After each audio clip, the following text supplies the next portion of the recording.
podés entrar en éxtasis con nigunim? Eso es un invento de la primera mitad del siglo XVIII y sigue vigente hasta hoy en día.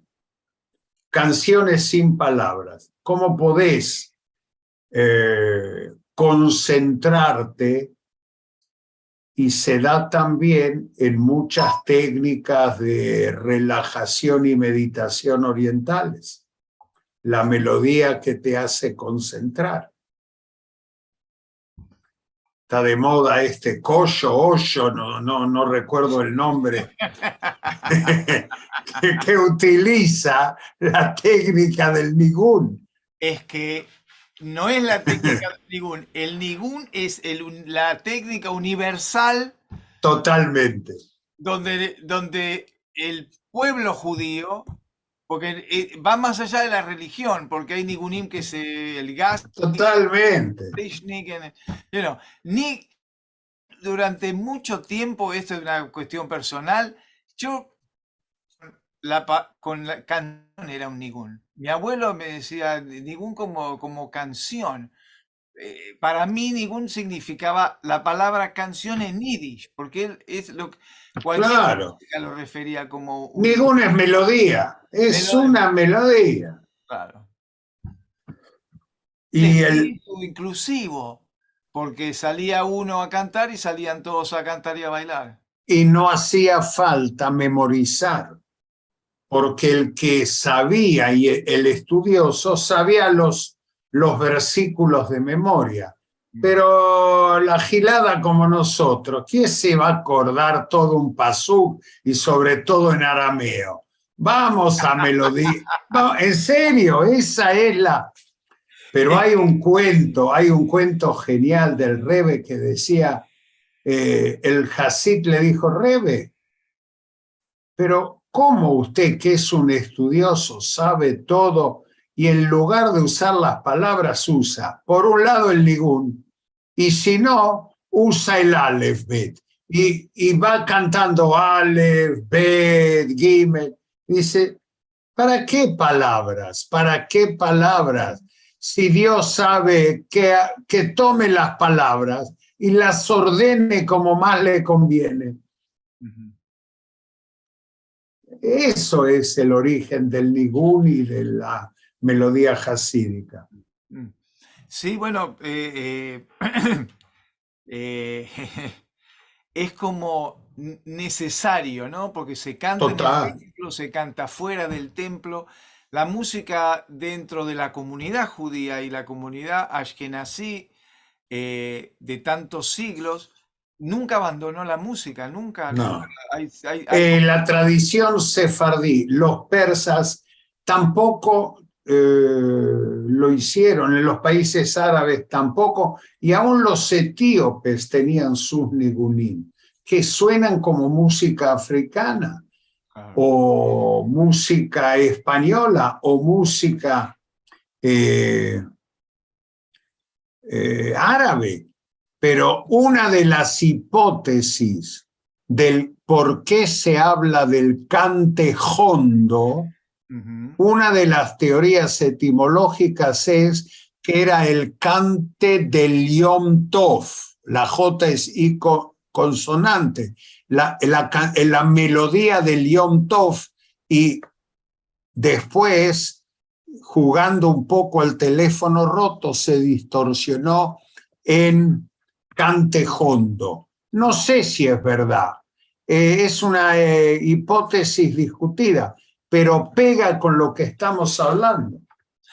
Todo pega cuando hace algunos encuentros anteriores contaste que se cantaba en los mercados, se juntaban y se cantaba.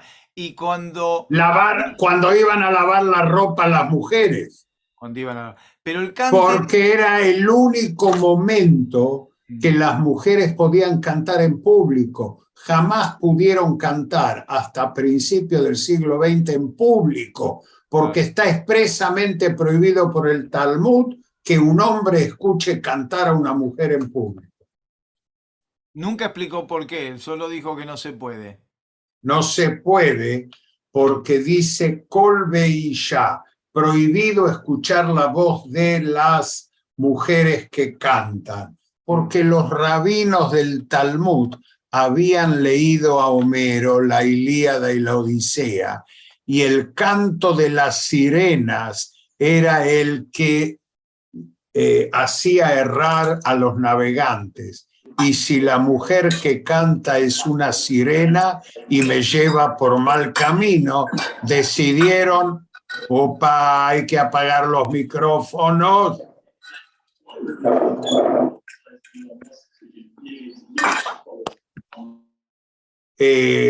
Y de ahí la prohibición talmúdica que se llevó a cabo hasta principios del siglo XX. Y la realidad indica, yo creo que lo conté en algún programa de radio, la primer gran cantante que se animó a dar un concierto en público fue Isa Kremer. ¿Y sabés quién la convenció para que quiebre las reglas? En la casa de Mendel en Moijersorim se reunían escritores e intelectuales, entre ellos Pérez, Sholem Aleichem, Ravnitsky y Bialik. Y Bialik fue el que convenció a Isa Kremer que dé un concierto en Yiddish. Y se considera que la primera mujer que cantó en público un concierto fue Isa Kremer, que fue una gran cantante de la ópera de San Petersburgo. Y estamos hablando de los primeros años del siglo XX, 1904, 5, 6.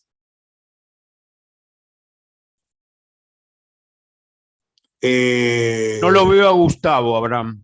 Gustavo está, pero algo le pasó y se fue. Pero tiene que abrir el micrófono. Algo le pasó a Gustavo. Sí, me parece que tuvo algún problema técnico porque se desconectó. Sí. Podemos mandarle un mensaje ahora. Sí, vos tenés, ahora yo le mando.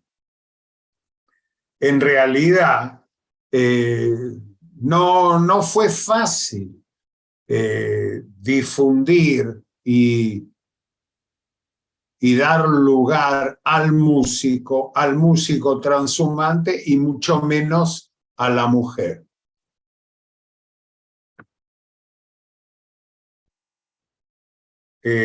Vamos a ver dónde está Gustavo.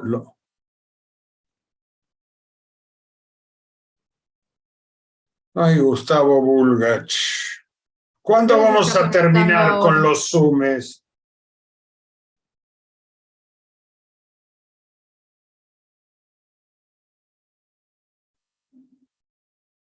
Lo que me llama la atención, que hay mucha gente que entra y sale, que debe tener problemas de conexión.